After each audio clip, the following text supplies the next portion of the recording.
Jasmine Washington stood in the airport terminal, her cheeks still burning from the slap, watching as the entire flight crew was escorted away by security.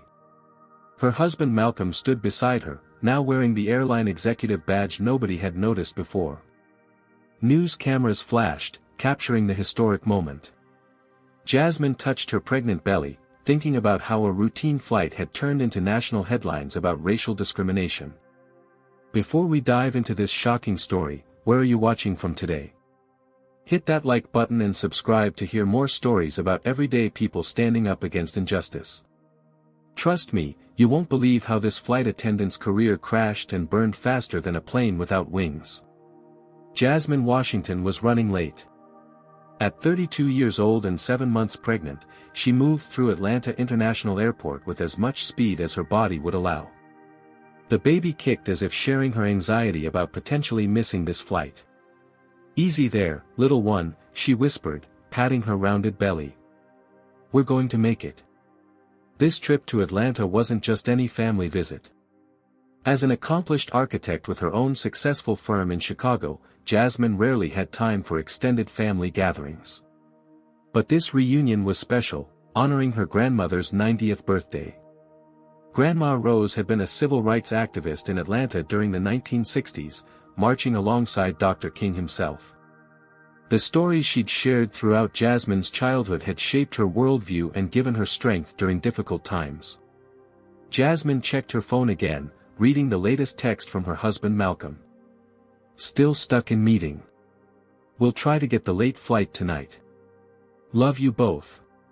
She smiled, knowing both referred to her and their unborn daughter. After 5 years of trying to conceive, this pregnancy was their miracle. Malcolm's promotion to senior executive at SkyBlue Airlines had come with demanding hours, but he promised to join her for at least part of the weekend celebration. Reaching the gate just as final boarding was announced, Jasmine handed her first-class ticket to the agent and made her way down the jetway. She'd used some of Malcolm's flight benefits for the upgrade, hoping the extra comfort would make the journey easier on her pregnant body. As she stepped onto the plane, Jasmine immediately noticed subtle shifts in expression from some white passengers, the slight stiffening, the questioning glances at her first-class boarding pass, the unnecessary shuffling to create distance as she passed. These were microaggressions she'd grown accustomed to recognizing, little reminders that even in 2025, some people still made assumptions based on skin color. "Welcome aboard," said a flight attendant with blonde hair pulled into a tight bun. Her name tag read Brittany Reynolds. Her smile disappeared the moment she looked at Jasmine, replaced by a cool, professional mask. "Seat 3A is on your right," Brittany said flatly, already looking past Jasmine to the white businessman behind her. "Good afternoon, sir.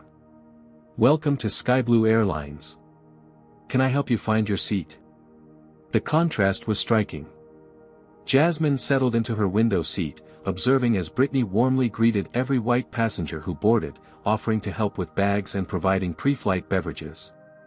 When Jasmine pressed her call button to request water, Brittany glanced her way, nodded curtly, and continued chatting with an older white couple across the aisle. 10 minutes later, Jasmine pressed the button again. Brittany finally approached. "I'm very busy with boarding," she said, voice clipped. "What do you need?" "Just some water, please," Jasmine replied politely. "Doctor's orders to stay hydrated during pregnancy."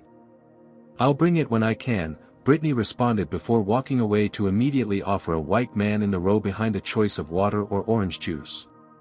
Jasmine took a deep breath. This wasn't her first experience with discriminatory treatment, and she reminded herself of her grandmother's advice: document everything, maintain your dignity, and know when to speak up. She discreetly began recording timestamps of interactions in her phone's notes app. As the boarding process completed, 2 more flight attendants appeared in the first-class cabin. The head flight attendant, a woman in her mid-40s with Karen Miller on her name tag, consulted briefly with Brittany. Both glanced in Jasmine's direction before Karen nodded and moved toward the front of the plane. The third attendant, a tall man named Tyler Brooks, smirked as Brittany whispered something to him while looking in Jasmine's direction. Across the aisle, an older white woman with silver hair noticed the exchange and frowned slightly. She caught Jasmine's eye and offered a small, apologetic smile. Her name was Elaine Hoffman, Jasmine would later learn, one of the few passengers who seemed to recognize the unequal treatment unfolding before them. As the plane began taxiing, Jasmine still hadn't received her water. The aircraft climbed steadily through clouds, leaving Chicago behind. Once the seatbelt sign turned off, the first-class cabin buzzed with activity as flight attendants began their service.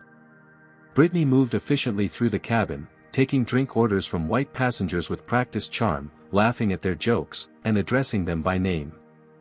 When she finally reached Jasmine, her demeanor shifted noticeably. "Something to drink?" Brittany asked, avoiding eye contact.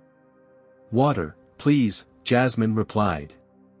"And if possible, could I have an aisle seat? With the pregnancy, I'll need to use the restroom frequently." Brittany's lips tightened. "The flight is full. You should have requested special accommodations before boarding." "I understand," Jasmine said calmly. "In that case, could you please make sure the flight attendants allow me to access the bathroom when needed?" My doctor advised.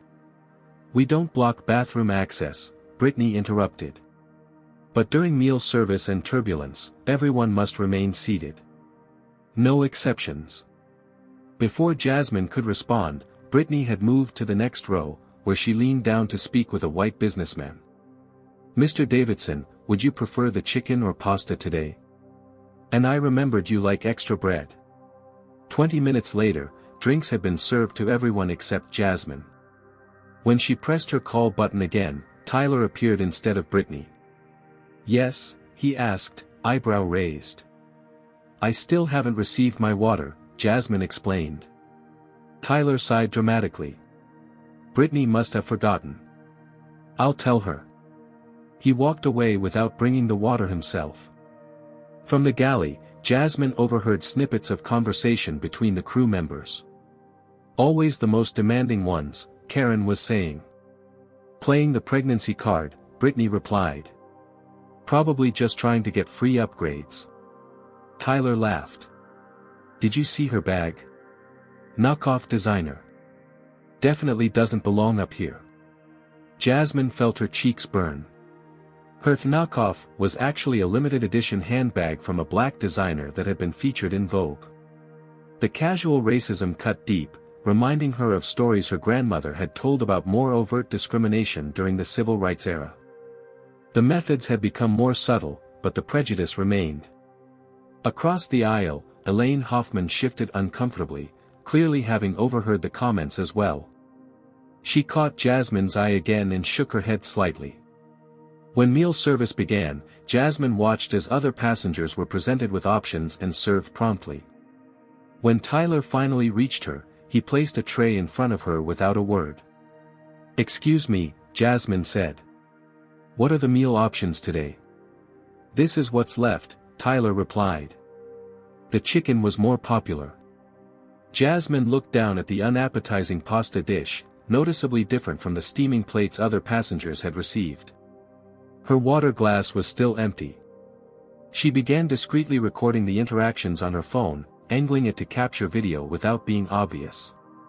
Her grandmother had always emphasized the importance of evidence. "Your word against theirs will never be enough," she'd say. "But a picture is worth 1,000 words." Throughout the meal service, Jasmine observed as Brittany and Tyler attended attentively to white passengers, refilling drinks, offering extra bread, and checking on meal satisfaction. No one approached Jasmine to ask how her meal was or if she needed anything. When she pressed her call button to request water again, no one responded for 15 minutes. Finally, Karen approached. "Is there a problem?" she asked, voice carrying just enough to draw attention from nearby passengers. "I still haven't received any water," Jasmine explained quietly. "And I need to use the restroom." Karen's expression remained impassive. "Brittany said she served you water earlier." "The bathroom is occupied at the moment." "No, she didn't," Jasmine replied firmly. "I've been asking since before takeoff." Karen's eyes narrowed slightly. I'm sure it was just an oversight. I'll bring you water when I can. She walked away without acknowledging the bathroom request. Jasmine closed her eyes briefly, feeling the baby kick as if in protest. Her grandmother's voice echoed in her mind, pick your battles wisely, but never let anyone strip you of your dignity. When she opened her eyes, she found Elaine watching her with concern. The older woman reached across the aisle, offering her own untouched water glass. Here, dear, she said quietly. You shouldn't have to ask 3 times. Thank you, Jasmine replied, touched by the simple act of kindness.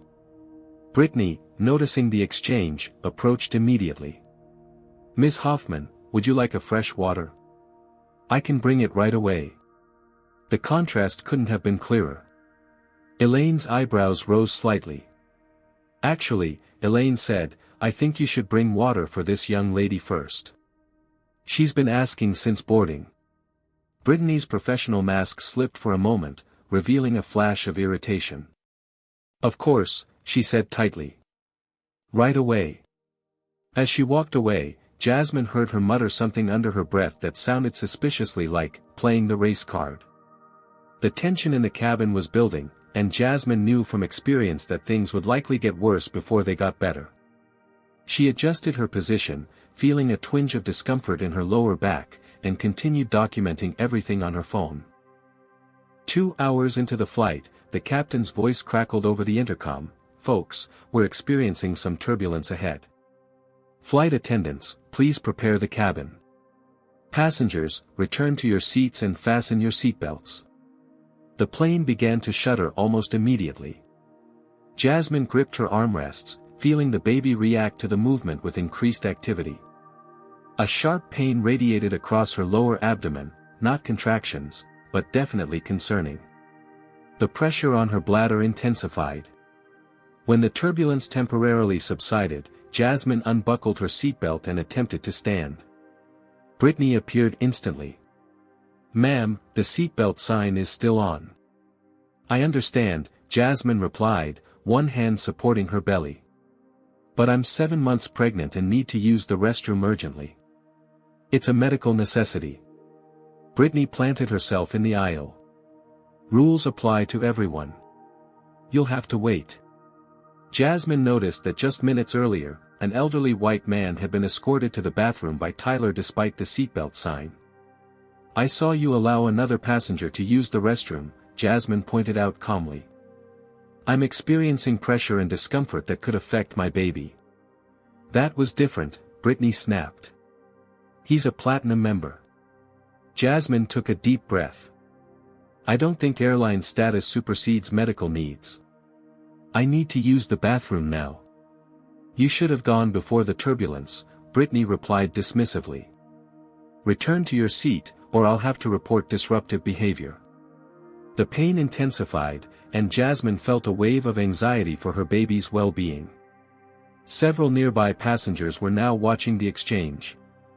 I'm not being disruptive, Jasmine said, keeping her voice level despite her discomfort. I'm making a reasonable medical request. If something happens to my baby because you're preventing me from using the restroom, that will be your responsibility. Brittany's face flushed. Are you threatening me? Playing the pregnancy card wasn't enough, so now you're playing the race card too. Jasmine blinked in shock. Excuse me? I never mentioned race.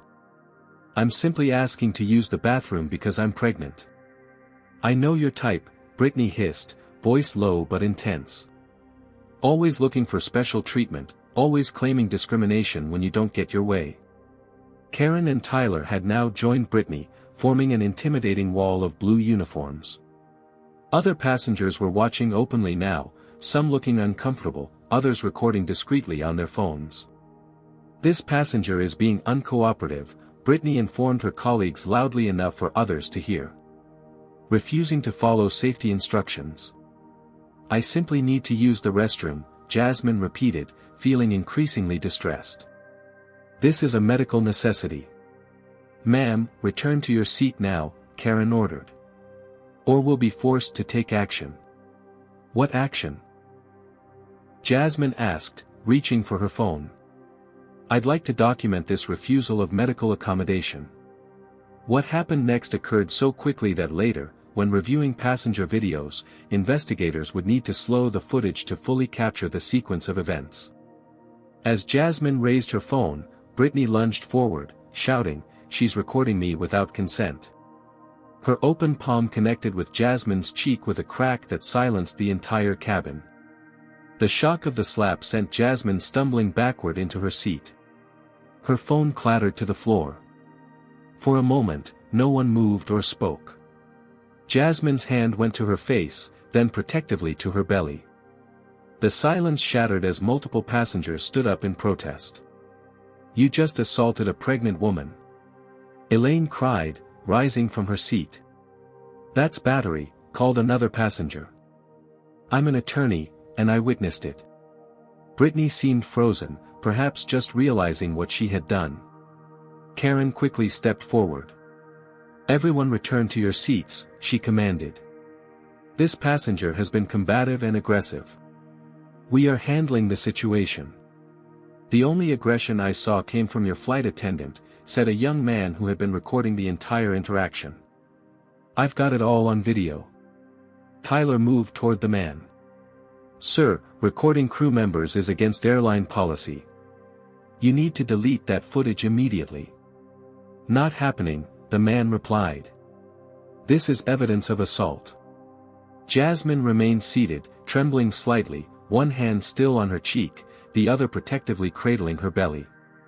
The baby was moving frantically, responding to her surge of stress hormones. "I need medical attention," she said, her voice steady despite her racing heart. "And I want to file a formal complaint. I need all of your names and employee numbers." "We'll be diverting the flight," Karen announced. "This level of disruption cannot continue.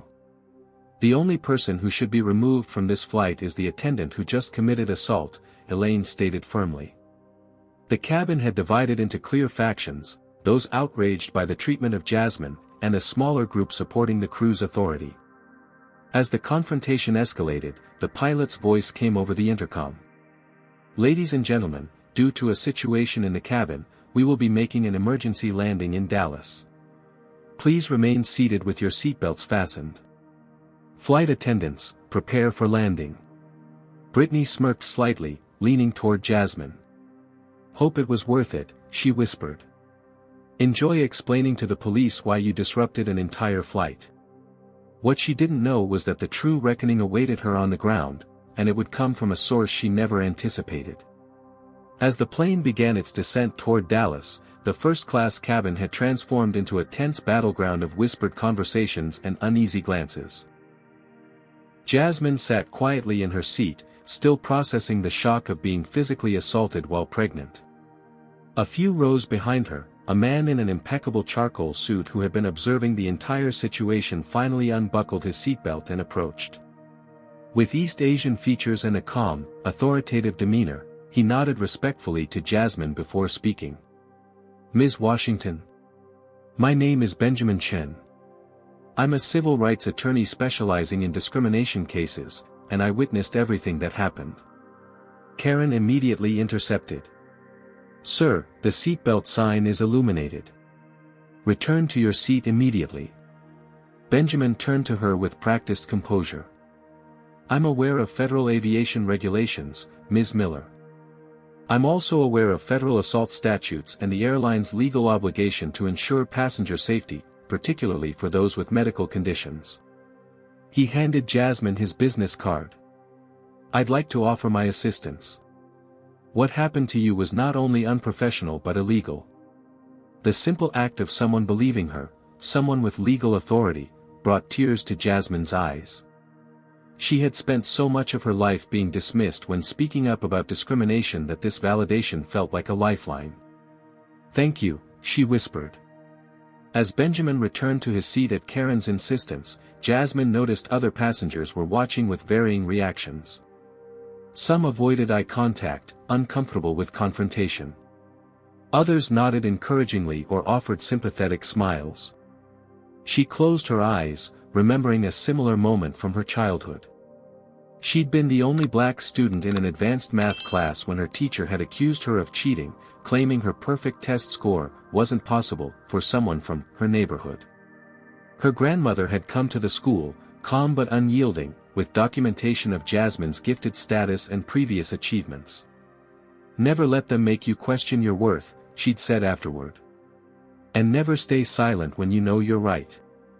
A gentle tap on her shoulder interrupted her thoughts. Elaine had moved to the empty seat beside her. "They can't tell me where to sit during an emergency landing," the older woman said with surprising defiance. "Are you all right, dear? How's the baby?" "I think we're okay," Jasmine replied, grateful for the compassion. "Just shaken. I've been flying this airline for 30 years, Elaine said, shaking her head. "Never seen anything like this. That flight attendant should be fired immediately."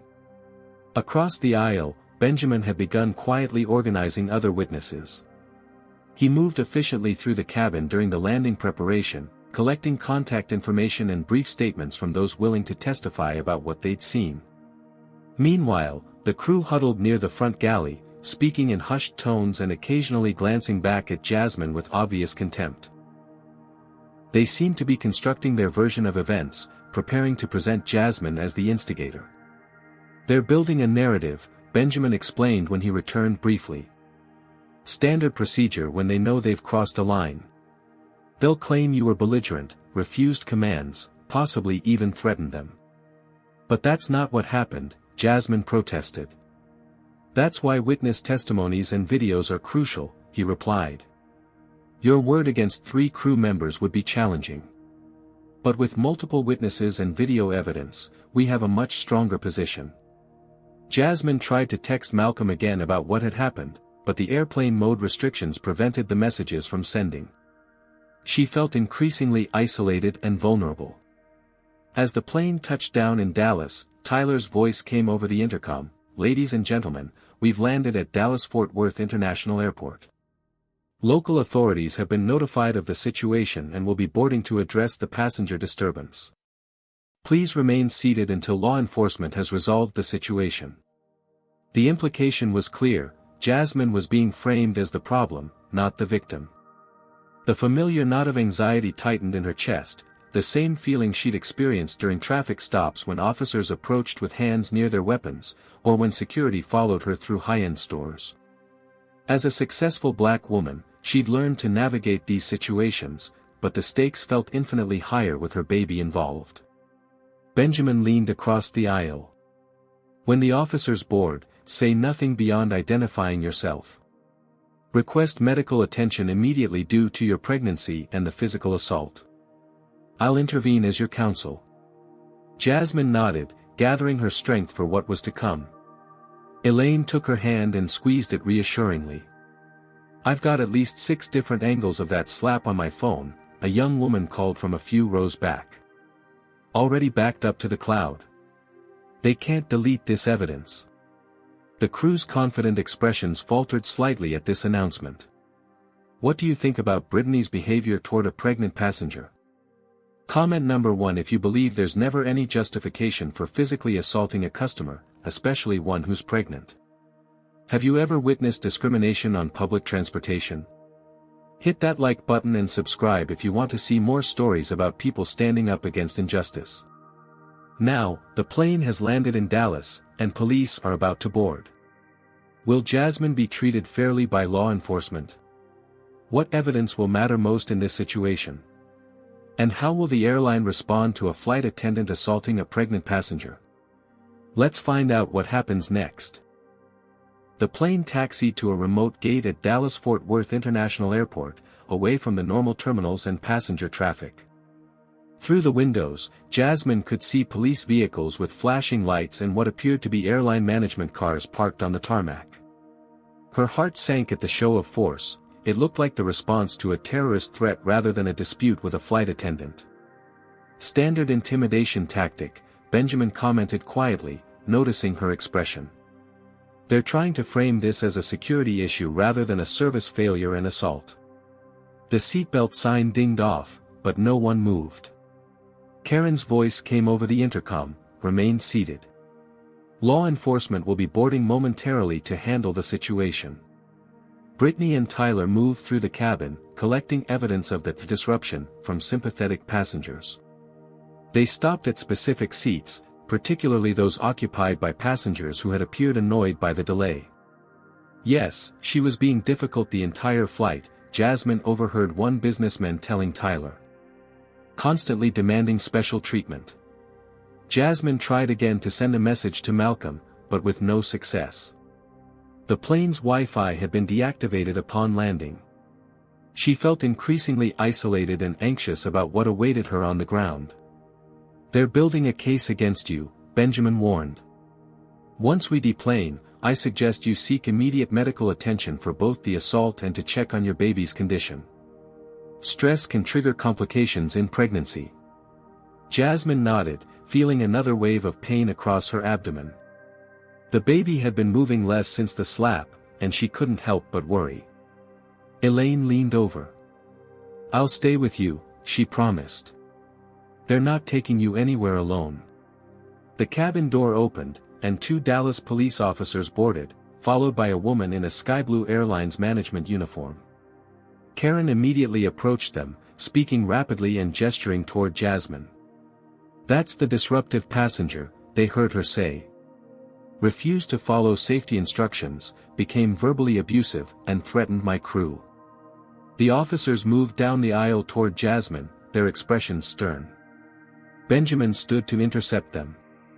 "Officers, I'm Benjamin Chen, attorney for Ms. Washington.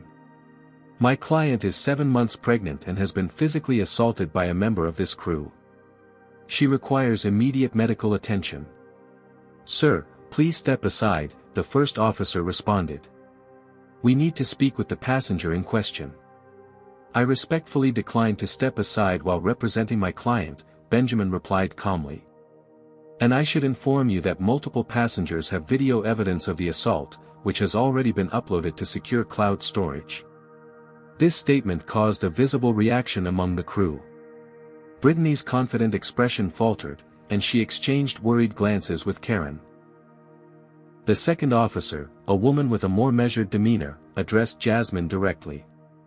"Ma'am, can you tell us what happened?" Before Jasmine could respond, passengers from throughout the cabin began speaking up. The flight attendant slapped her.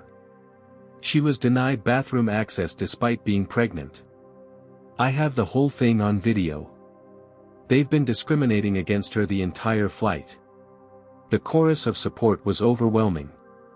What had started as Jasmine's isolated struggle had transformed into collective outrage. The officers looked surprised by the unified response. The airline manager, clearly realizing the situation was more complex than the crew had suggested, stepped forward. "Perhaps we should discuss this off the aircraft. My client requires medical attention before any questioning," Benjamin insisted. "She's experiencing pregnancy complications potentially caused by the assault. Paramedics are standing by at the gate," the female officer assured them. "We can continue the conversation after medical assessment." As they prepared to deplane, Brittany made one last attempt to control the narrative, addressing nearby passengers loudly enough for the officers to hear. "We apologize for the disruption to your travel plans. Unfortunately, some passengers don't understand that safety regulations apply to everyone." Several passengers openly scoffed at this characterization. The young woman who had mentioned her videos stood up. "I'd be happy to show the officers my recordings right now," she offered. "They clearly show who was disruptive and who was assaulted." Brittany's face paled. For the first time, she seemed to realize the severity of her actions and the potential consequences. As they moved toward the exit, Jasmine felt another sharp pain and stumbled slightly. Benjamin and Elaine immediately supported her on either side. "She needs medical attention now," Benjamin insisted.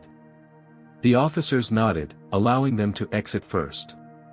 As they stepped into the jetway, Jasmine heard an unexpected announcement over the airport's PA system. "Attention all Sky Blue Airlines executives. Please report immediately to Gate D23 for an emergency situation. Repeat, all Sky Blue executives to Gate D23 immediately." Behind them, the crew exchanged confused glances.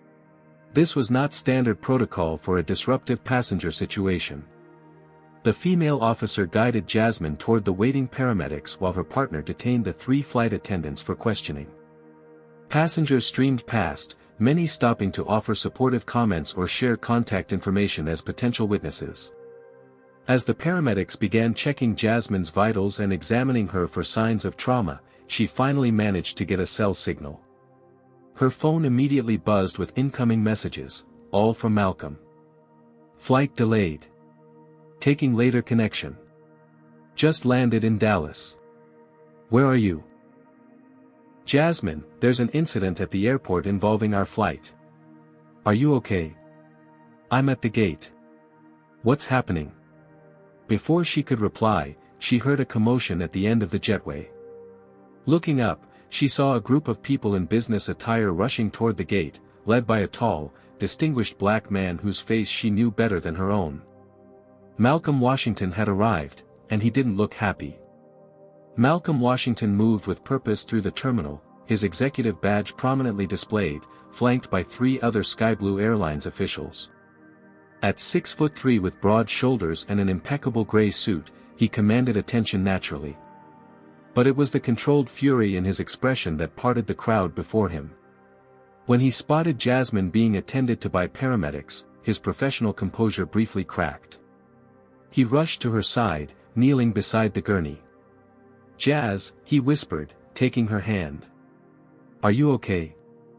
The baby?" "We're all right," she assured him, though her voice trembled slightly. "But Malcolm, the flight attendant," she slapped me. "They wouldn't let me use the bathroom even though I told them about the pregnancy." Malcolm's jaw tightened. He turned to the paramedic. "What's her condition?" "Blood pressure's elevated, which is concerning for a pregnant woman," the paramedic replied. "No signs of premature labor, but we recommend a full examination at the hospital." Malcolm nodded, then kissed Jasmine's forehead gently.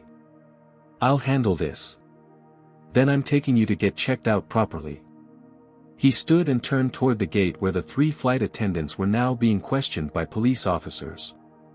The crew's expressions shifted from defensive to confused as they recognized him approaching. "Mr. Washington," Karen began, forcing a professional smile. "We weren't expecting you to."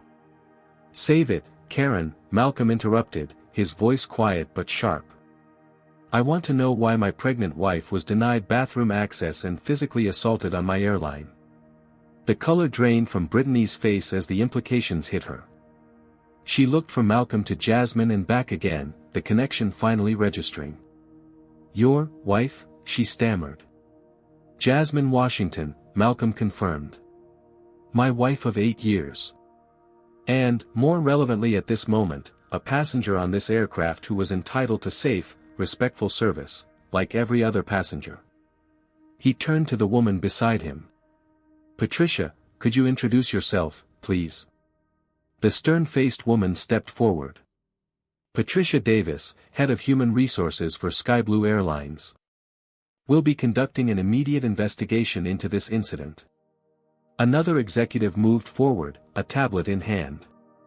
"We've already received 17 videos from passengers documenting the events. Would you like to review them now, Mr. Washington?" Malcolm nodded grimly. "Play them." The videos were damning.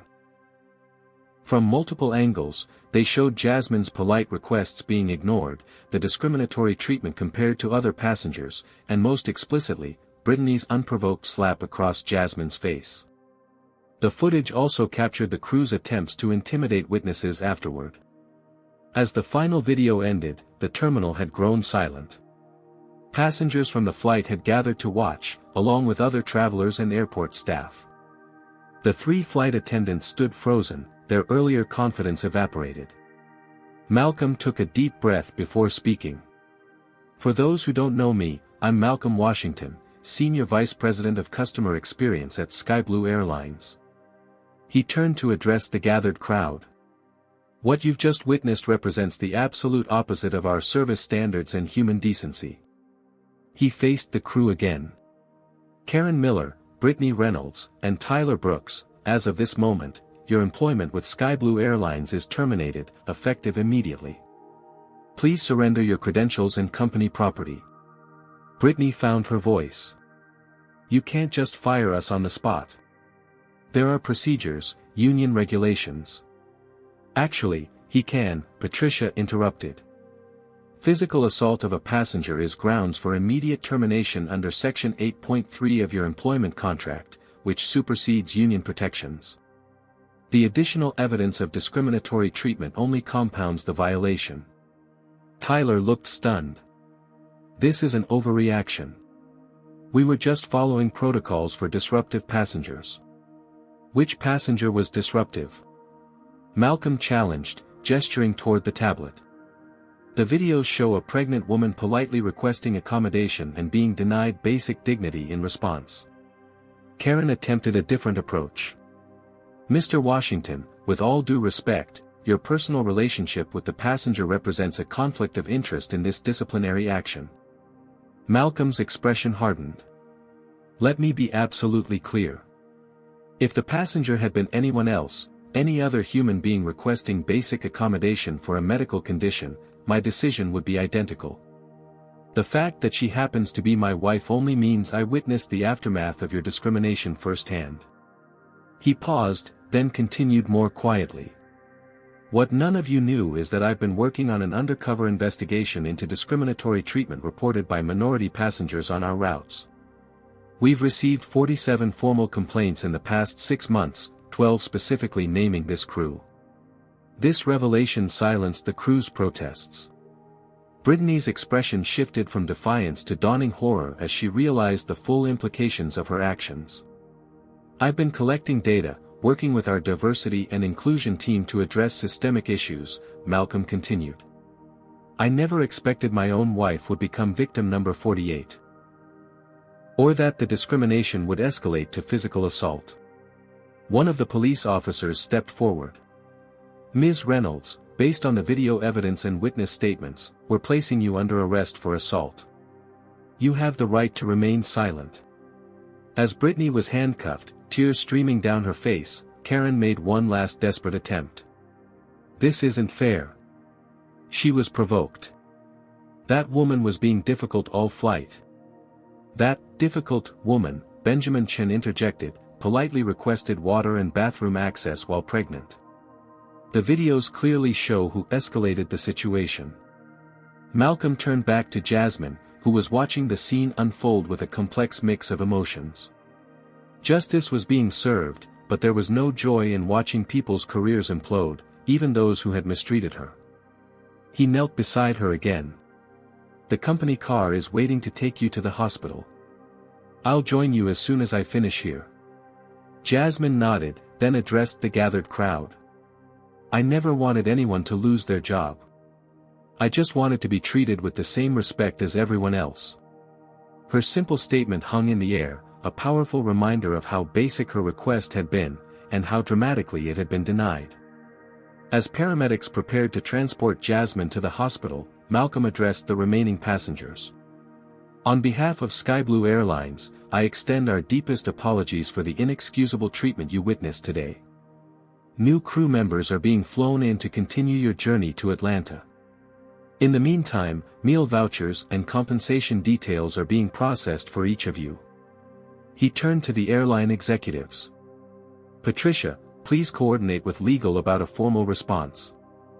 I want a company-wide message addressing this incident by end of day." As Malcolm took charge of the situation, the power dynamic had completely reversed. The crew who had wielded their authority to discriminate now stood powerless, while the passenger they had attempted to intimidate was revealed to be connected to the highest levels of the company. It was a stunning reversal that no one aboard Flight SB-472 would soon forget. The sprawling atrium of Dallas-Fort Worth International Airport's Terminal D had transformed into an impromptu corporate headquarters for Sky Blue Airlines.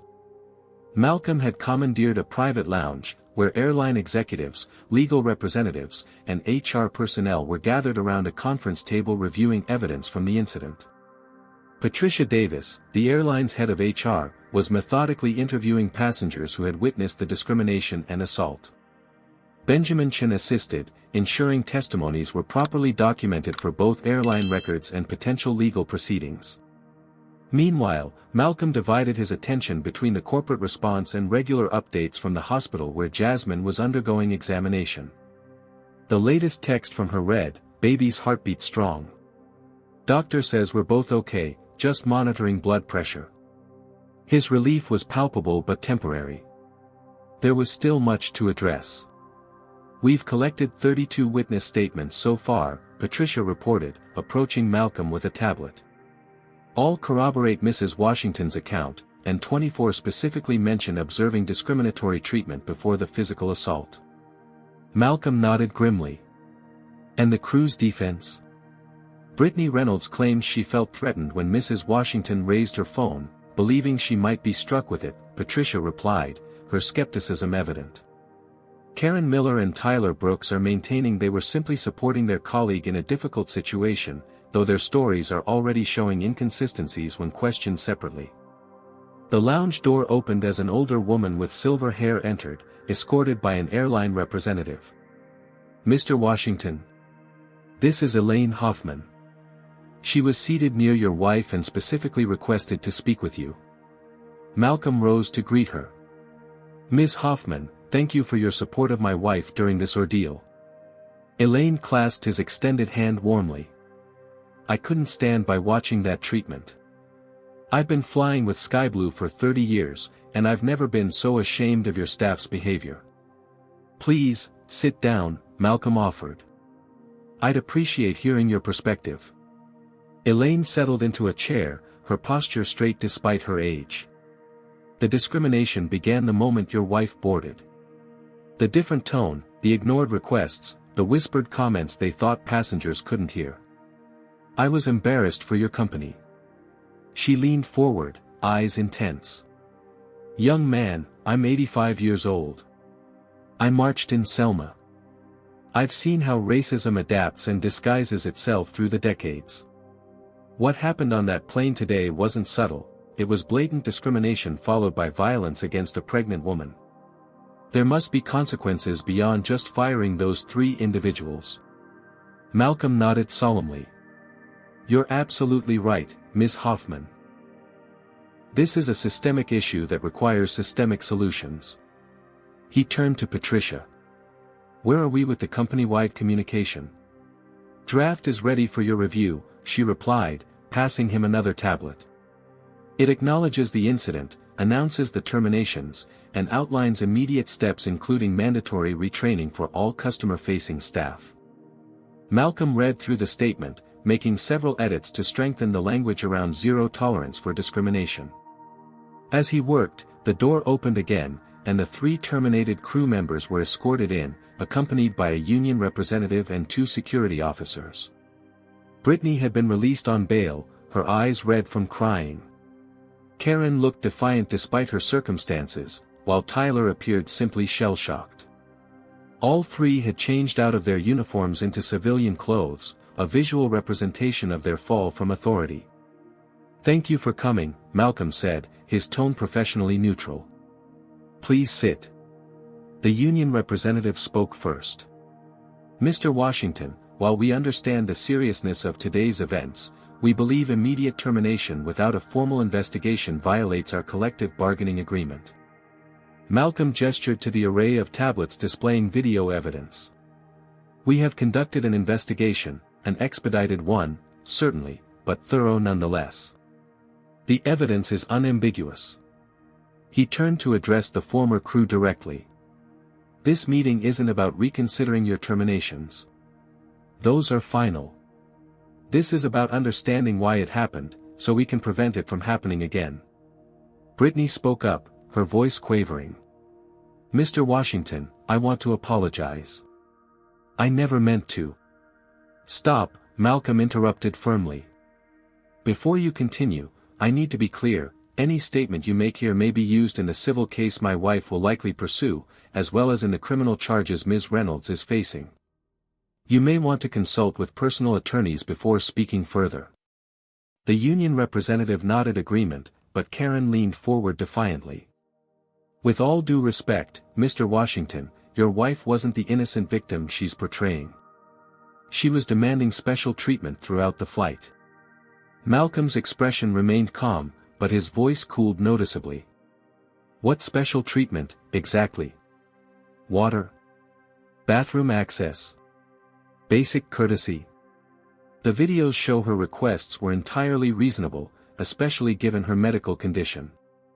We didn't know she was your wife, Tyler blurted out. Malcolm fixed him with a steady gaze. Would that have changed your behavior? Because that's precisely the problem. Every passenger deserves respectful treatment, not just executives' family members, not just first-class ticket holders, not just white passengers. He stood, pacing the room slowly. What's most disturbing is that none of you seem to recognize the discrimination in your actions. You genuinely believed you were just doing your jobs. Patricia Davis stepped forward, opening a folder. We've pulled your service records. All three of you have received previous complaints about discriminatory treatment, mostly dismissed because they couldn't be proven, or because they were isolated incidents. She paused meaningfully. But when we aggregate the data, a pattern emerges. She displayed a chart showing complaint statistics sorted by passenger demographics. The disparity was unmistakable. I've been with this airline for 15 years, Karen protested. One incident shouldn't erase my entire career. This wasn't one incident, Malcolm countered. This was the incident that was finally documented irrefutably. The data suggests there were many others. He returned to his seat, folding his hands on the table. I built my career on the belief that air travel should be equally dignified for everyone. That vision is clearly not being realized. His phone buzzed with another text from Jasmine. Doctor says we can leave soon. How are you doing? Malcolm texted back quickly, handling it. We'll pick you up shortly. Love you both. Looking up, he addressed the former crew one final time. Our passengers trusted you with their safety and dignity. You violated that trust today and, it seems, many times before. Your termination stand. As they were escorted out, Benjamin Chin approached. Mr. Washington, I've spoken with Mrs. Washington about potential legal options. While criminal charges against Ms. Reynolds will proceed regardless, the decision to pursue civil action against the individuals or the airline is more complex. Malcolm nodded. Jasmine and I will need to discuss that privately. For now, my priority is implementing immediate changes to prevent this from happening again. He turned to address the gathered executives. Effective immediately, I'm launching a comprehensive overhaul of our training programs, complaint procedures, and accountability measures. This incident isn't just a PR problem to manage, it's a fundamental failure of our values as a company. Patricia nodded in agreement. The diversity initiative you've been developing is more crucial than ever. Should we accelerate implementation? Yes, Malcolm confirmed. And I want to establish an independent review board for discrimination complaints, with representation from civil rights organizations and consumer advocacy groups. As the meeting concluded, Malcolm prepared to leave for the hospital. Elaine Hoffman approached him once more. Mr. Washington, I was impressed by how you handled this, she said. Too often, companies hide behind PR statements and vague promises. You're taking real action. Malcolm smiled tiredly. My grandmother was a civil rights activist in Alabama. She always said justice without accountability is just performance. I try to live by that. As he headed for the exit, his phone buzzed with notifications from social media. Videos of the incident were already going viral, with millions of views and thousands of comments. What had begun as a personal ordeal for Jasmine was rapidly becoming a national conversation about discrimination in the airline industry. The reckoning was just beginning. By the following morning, video footage of the incident had exploded across social media platforms. #SkyBlueSlap and #FlyingWhileblack were trending nationwide, with millions of views and hundreds of thousands of comments. Major news networks had picked up the story, running headlines like, "Pregnant Woman Slapped by Flight Attendant," husband fires entire crew, and discrimination at 30,000 feet, the Skyblue Airlines controversy. Jasmine and Malcolm watched the coverage from their hotel room in Dallas, where they had decided to stay overnight for Jasmine to rest before continuing their journey to Atlanta. The doctor had cleared her to travel but recommended minimizing stress, a challenging prescription given the circumstances. "I never wanted this kind of attention," Jasmine sighed, turning away from the television where a panel of experts was debating the incident. "I just wanted to use the bathroom and be treated like everyone else." Malcolm wrapped an arm around her shoulders. "I know. But your experience has opened a floodgate. Look at this." He showed her his tablet, where thousands of comments and messages were pouring in from black travelers and other minorities sharing similar experiences of discrimination during air travel. "People have been suffering in silence for years," he said quietly. "You've given them permission to speak up." His phone rang, the fourth call from Skyblue's CEO in the past hour. Malcolm had been intentionally letting them go to voicemail, prioritizing time with Jasmine over corporate damage control. "You should take it," Jasmine encouraged. "They need your leadership right now." Malcolm answered, putting the call on speaker. "This is Washington." "Malcolm, we need you at the emergency press conference," the CEO's voice came through, tension evident. "The board is convening in an hour, and the media situation is escalating." "I'll join virtually," Malcolm replied firmly. "My wife's health comes first today." After some negotiation, they agreed on arrangements for Malcolm to participate remotely. While he prepared his notes, Jasmine's phone lit up with a call from Benjamin Chen. "Mrs. Washington, I wanted to update you before the news breaks. 3 more Skyblue employees have come forward as whistleblowers, confirming that discriminatory practices were not only common but tacitly encouraged among certain crews." "How?" Jasmine asked, bewildered. "Apparently, some senior flight attendants, including Karen Miller, created an informal scoring system for difficult passengers, with racial minorities and individuals with disabilities disproportionately targeted. They shared these lists during crew changeovers." Malcolm, overhearing this, looked physically pained. "This happened under my watch," he said after Jasmine ended the call. "I was so focused on passenger satisfaction metrics that I missed the human reality." "You can't blame yourself for what others chose to do," Jasmine reminded him. "But you can lead the change now." The emergency press conference was broadcast live across major networks. From their hotel room, Malcolm appeared virtually alongside the CEO and board members who were assembled at company headquarters. The CEO began with a formal apology, acknowledging the inexcusable assault and discrimination experienced by Jasmine. He then introduced Malcolm, whose calm, measured delivery belied the emotion behind his words. "As an airline executive, I'm deeply disturbed by what happened," Malcolm stated. "As a black man in America, I'm sadly unsurprised. And as the husband of the woman who was assaulted, I'm heartbroken and outraged." He outlined the immediate actions already taken, the terminations, the cooperation with criminal proceedings against Brittany Reynolds, and the internal investigation that had been launched. "But these steps are just the beginning," he continued. "Today, Skyblue Airlines is announcing a fundamental overhaul of our training, reporting, and accountability systems." He introduced a comprehensive anti-discrimination initiative that would include mandatory bias training, anonymous reporting mechanisms for both passengers and employees, and the creation of a passenger advocacy board with representation from civil rights organizations. What Malcolm couldn't share publicly yet was that the board was considering a more substantial role for him in implementing these changes, potentially as the company's first black CEO, though those discussions were still preliminary. As the press conference concluded, Jasmine's phone buzzed with a notification. A local news station had just published an exclusive interview with 5 former Skyblue employees, all minorities, who detailed patterns of discrimination within the company culture.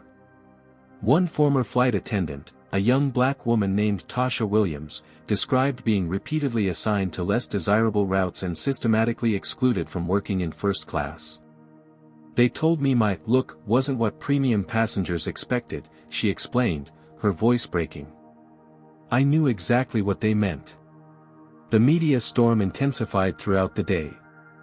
Industry analysts debated the financial impact on Skyblue, with stock prices already dropping in response to the controversy. Civil rights organizations called for broader investigations into discrimination across the airline industry.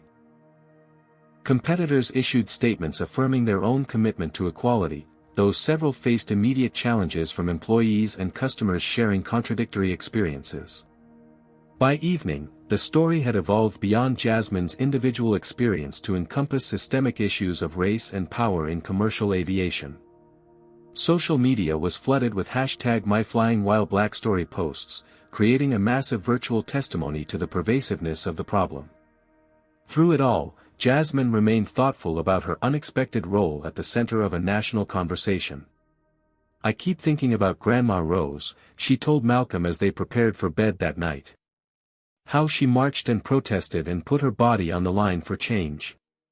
I didn't choose this fight, but now that I'm in it, I want to make it count for something beyond just us. Malcolm nodded, understanding perfectly. What are you thinking? I want to speak publicly, Jasmine decided. Not just about what happened to me, but about all the stories we're hearing now. People need to understand this isn't about one bad flight attendant or one isolated incident. The following morning, Jasmine gave her first interview, appearing alongside Malcolm on a major network's morning show. Speaking with quiet dignity, she described not only the details of the assault but the subtle discriminatory treatment that had preceded it. The slap was shocking, but the discrimination leading up to it was just as harmful, she explained. Being ignored, being treated with suspicion, being denied basic courtesy, these are indignities many black travelers experience routinely. The interviewer turned to Malcolm. As an executive at the airline, how did you miss these problems? Malcolm didn't flinch from the challenging question. I was looking at the wrong data. We tracked overall customer satisfaction but didn't adequately analyze experiences by demographic groups. We created reporting systems that made it difficult for discrimination complaints to be properly categorized and addressed. These were serious oversights that we're now correcting. As the interview concluded, Jasmine shared her hope that something positive would emerge from the painful experience. I'm having a daughter in 2 months, she said, resting a hand on her belly. I want her to grow up in a world where she's treated with dignity everywhere she goes, not just when people realize who her father is. The interview resonated widely, generating millions of shares and sparking discussions across the country. By afternoon, civil rights leaders were calling for industry-wide reforms, and congressional representatives were announcing plans for hearings on discrimination in commercial aviation. What had begun as one woman's traumatic experience on a flight to Atlanta had evolved into a national reckoning, and the catalyst for long overdue change. 6 months later, on a crisp autumn morning, Jasmine Washington cradled her infant daughter in the nursery of their Chicago home. Faith Rose Washington, named after both Resilience and Jasmine's grandmother, slept peacefully, unaware of the transformations her arrival had coincided with. She has your determination, Malcolm observed from the doorway, dressed in a sharper suit than usual. Already holding her head up ahead of schedule. Jasmine smiled. And your confidence. Have you seen how she stares people down when she's not getting what she wants? Malcolm checked his watch. The car will be here in 20 minutes. Are you sure you're both ready for this?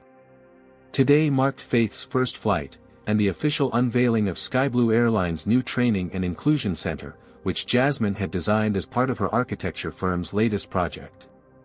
The past 6 months had brought remarkable changes.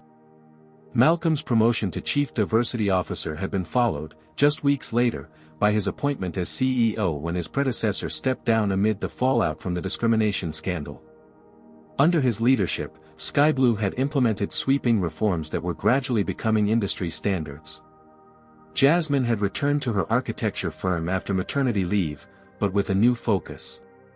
Her design for the airline's training center had incorporated elements specifically aimed at fostering empathy and inclusion, from innovative simulation spaces where employees could experience air travel from different perspectives to physical environments that subtly reinforced the company's renewed values. As they prepared for departure, Jasmine reviewed the latest updates on her tablet. The criminal case against Brittany Reynolds had concluded with a plea agreement that included community service, mandatory counseling, and educational requirements focused on racial sensitivity. More significantly, Brittany had taken unexpected accountability for her actions, publishing a reflective essay about confronting her own biases that had gone viral in industry circles. Karen Miller and Tyler Brooks had faced different paths. Karen had initially fought her termination through union procedures but eventually withdrew her appeal after the whistleblower testimonies made her position untenable. Tyler had admitted to participating in discriminatory practices out of a desire to fit in with senior crew members and was now working with industry reform initiatives, sharing his experience as a cautionary tale in training sessions. Benjamin sent an update on the class action, Malcolm mentioned as they gathered their things. The incident had sparked a lawsuit against Sky Blue from passengers who had experienced similar discrimination, which Benjamin Chen was leading. Rather than fighting the case, Malcolm had taken the unprecedented step of acknowledging the company's responsibility and establishing a settlement fund along with commitments to structural changes. He says the final settlement approval should come through next week, Jasmine replied. The Passenger Advocacy Board will start reviewing cases by the end of the month. The board, comprised of civil rights attorneys, disability advocates, and diversity experts, would have oversight of discrimination complaints and the authority to recommend policy changes, a revolutionary approach in an industry accustomed to handling such matters internally. In the car to the airport, Jasmine thought about Elaine Hoffman, who had remained in contact after the incident. The older woman had channeled her outrage into action, founding a passenger rights organization that had already amassed over 100,000 members. Their crowdsourced database of discrimination incidents was becoming an invaluable resource for advocacy efforts and policy development. At the airport, they were met by Patricia Davis, now Sky Blue's chief people officer, who escorted them through security with minimal fuss. The terminal looked different from the last time Jasmine had seen it, subtle but meaningful changes implemented as part of the company's commitment to creating more inclusive spaces. Signs in multiple languages were more prominent. A new quiet room accommodated passengers with sensory sensitivities. Bathroom facilities had been redesigned with greater accessibility. And throughout the terminal, the company's new service pledge was displayed: dignity in flight for every passenger, every journey. As they approached their gate, Jasmine noticed passengers recognizing them, some nodding respectfully, others smiling encouragingly. Her story had become well known, but she had consistently redirected attention to the broader issues it represented. Boarding the aircraft brought a moment of tension, a flash of memory from that fateful day 6 months earlier. But the difference in experience was immediately apparent. The crew that greeted them reflected the diversity of the passengers they served. The lead flight attendant, a black woman named Desiree Johnson, welcomed them warmly but without fawning over their status. Most importantly, Jasmine observed the same respectful treatment extended to every passenger who boarded after them. As they settled into their seats, Faith still sleeping peacefully despite the new environment, Malcolm reached for Jasmine's hand. "When I proposed the Washington Protocol for Pregnancy Accommodations, I never imagined our daughter would be one of the first to benefit from it," he said softly. The protocol, now adopted by 6 major airlines, established clear standards for accommodating pregnant passengers, from priority bathroom access to special meal options and flexible seating arrangements. It had been named in Jasmine's honor, though she had insisted it apply to all pregnancy-related accommodations, not just those for black women. "She'll grow up in a different world than we did," Jasmine replied, gazing down at Faith. "Not a perfect one, but maybe one where being treated with dignity isn't dependent on who you know or what you look like." As the plane taxied for takeoff, Jasmine couldn't help but reflect on the journey that had brought them here, not just the physical distance between cities, but the distance between what had been and what could be. A single moment of standing up against injustice had cascaded into industry-wide transformation. Faith stirred slightly as the plane accelerated down the runway, but didn't wake. As they lifted into the clear blue sky, Jasmine saw it as the perfect metaphor, her daughter rising into a future with fewer barriers and greater possibilities, carried forward by the currents of change her parents had helped set in motion. The pilot's voice came over the intercom, confident and warm. "Ladies and gentlemen, welcome aboard Skyblue Airlines Flight 472 to Atlanta. We're honored to have you flying with us today." Jasmine closed her eyes, feeling the weight of the past 6 months, the pain and the progress, the struggle and the transformation. There was still much work to be done, many systems to reform, many minds to change. But in this moment, watching her daughter sleep peacefully as they soared above the clouds, she allowed herself to feel something she had once thought impossible on days like this. This story teaches us powerful truths about confronting racism in everyday life. First, discrimination often operates in subtle ways until it reaches a breaking point. The escalating mistreatment Jasmine faced reflects how racism can build from microaggressions to outright violence. Second, documentation is crucial. Without multiple witnesses recording evidence, justice might never have been served. Third, true change requires both individual courage and institutional accountability. Jasmine's willingness to stand up for herself combined with Malcolm's structural reforms created lasting impact. Most importantly, this story reminds us that silence perpetuates injustice. Elaine Hoffman could have remained quiet like other passengers, but her decision to speak up made a difference. When we witness discrimination, our choices matter. By supporting victims, documenting incidents, and demanding accountability, everyday people can help dismantle systems of oppression that persist when good people do nothing. What would you do if you witnessed discrimination like Jasmine experienced? Has this story changed how you'll respond if you see someone being treated unfairly in public? Comment below with your thoughts on standing up against injustice, even when it's uncomfortable. Don't forget to like, subscribe, and share this video if you believe everyone deserves to be treated with dignity and respect, regardless of race, gender, or background. Thank you for joining me for this powerful story about overcoming racism, and remember, sometimes the most important change starts with one person refusing to accept the unacceptable.